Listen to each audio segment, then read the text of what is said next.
co-creator of Wolverine in the movie, and he got credits for this.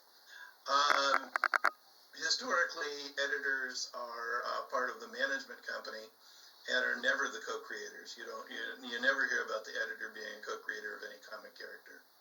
And so he stood against that, and I think that Marvel, or at least Marvel Studios, wasn't happy to have someone there who was a voice against what they were doing. Interesting. I mean, it was $1 billion movie, and they didn't want it, and I'm sure that they thought it was no big deal because my understanding, and I could be wrong on this too, is that Roy Thomas wanted credit but didn't ask for money.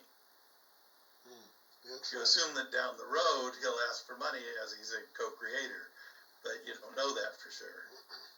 But I think it was the whole idea that the editors would now be co-creators of every character and every book they edited is the brushback you're getting from the comic creative community, and I don't think that Disney as a corporation wanted to have anything negative going on with the release of their movie that made $1 billion. Yeah, that's true. Zandine, Phil, before I go on with other questions, you guys want to say anything? Made a lot more than $1 million, right? No, $1 billion. Billion. Yeah, I was going to say $1 million is a drop in the bucket these days.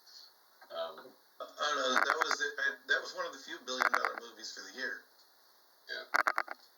Deadpool is one of the few movies that I kind of like in the comic book genre these days because I feel the comic book movies have been so kind of overdone in the past 20 years. We've had so many of them, it seems like every other day there's another comic book movie, and it seems like Deadpool's almost like, well, he's the anti-hero, right? He's not really a hero, he's the anti-hero, so. And the humor is the big selling point with that. There's not a lot of drama anyway. There's some drama, obviously, but I think the humor is the big selling point, so I was a big fan of that one. I think that Hollywood is really, really good at looking at something successful and watering it down until you kill it. I loved Star Wars as a kid. I absolutely loved it. I mean, and then they come along with Battlestar Galactica. And I love Battlestar Galactica, but it's not on the same level. Do you know what I mean? The quality is not as good. And if you watch it back now, it's a little more hokey than it was the way I remember it.